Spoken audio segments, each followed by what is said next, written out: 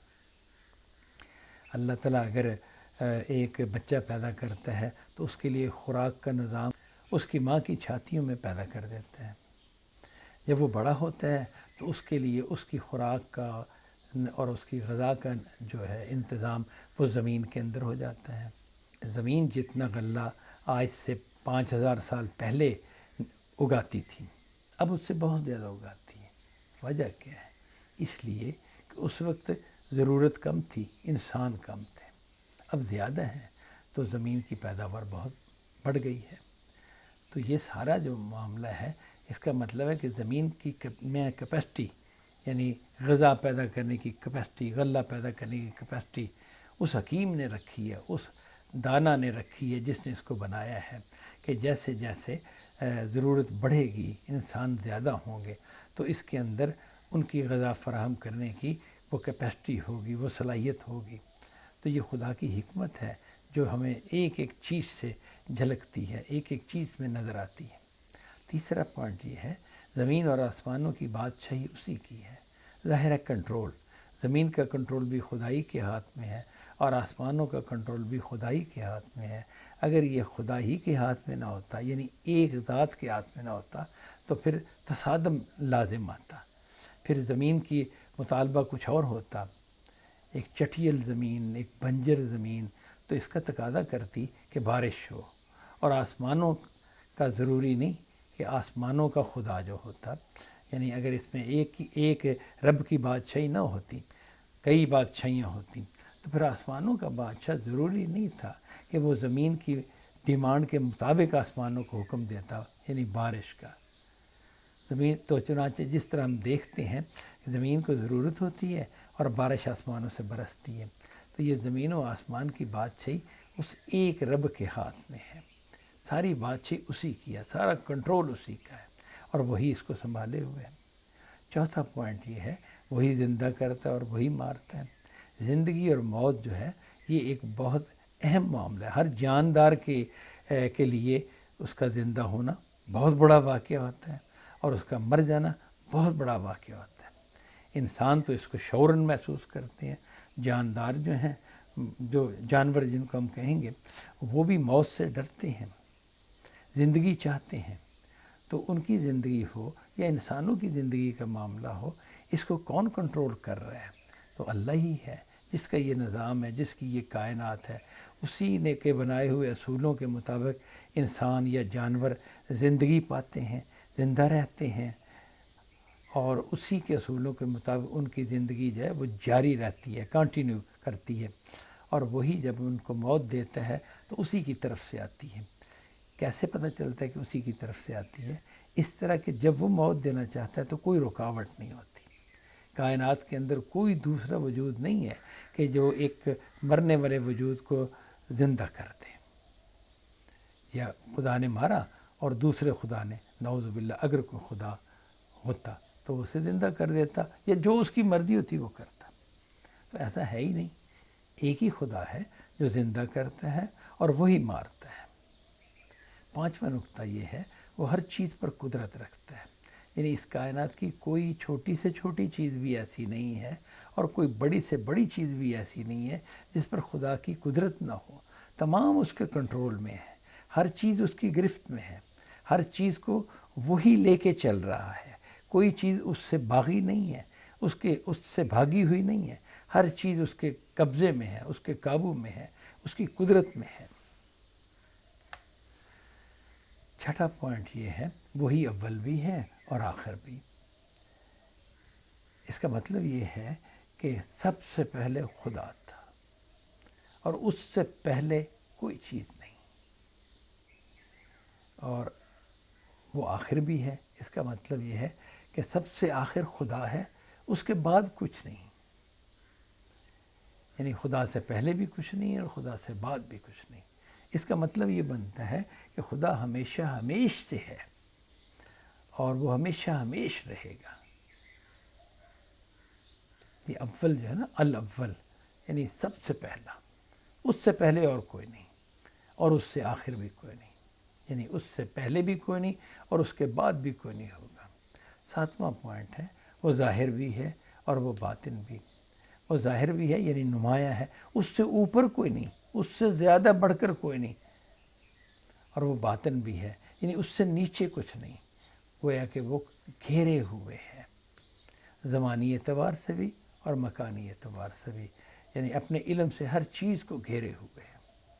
آگے بتایا وہ ہر چیز کا علم رکھتا ہے، یعنی خدا کا علم جو ہے وہ ہر چیز کے پر حاوی ہے، ہر چیز کا احاطہ کیے ہوئے ہے، کوئی چیز اس کے علم سے باہر نہیں ہے، تمام چیزیں اس کے علم میں ہیں، اس کا علم کامل ہے، از اول تا آخر، ہر چیز کو جاننے والا ہے، ہر چیز کا حساب رکھنے والا ہے، ہر چیز اس کے علم کے اندر ہے۔ نواں پوائنٹ یہ ہے، وہی ہے جس نے زمین اور آسمانوں کو 6 دن میں پیدا کیا۔ اب یہ زمین اور آسمان جو ہیں، یہ اس وقت انسان دیکھتا ہے کہ یہ ایک نظم میں بندھے ہوئے قائم و دائم اپنے اپنے راستوں پر چل رہے ہیں۔ جس طرح کا ان کا سیٹ اپ ہے، اس سیٹ اپ میں ان کی گردشیں رواں دواں ہیں۔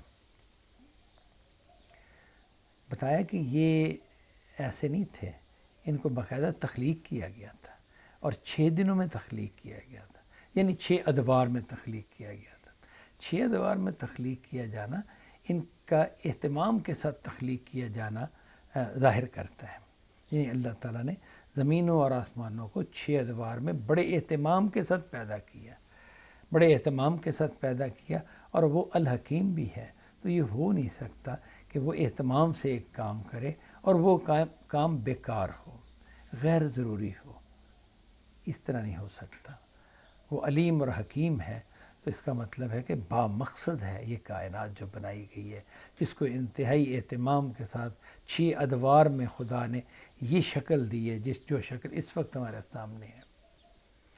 10واں پوائنٹ یہ ہے، پھر وہ ان کی تدبیر امور کے لیے عرش پر جلوہ فرما ہوا، یعنی زمین و آسمان کی تدبیر امور کے لیے، ان کے معاملات کو چلانے کے لیے وہ تخت حکومت پر متمکن ہوا، یعنی عرش پر جلوہ فرما ہوا۔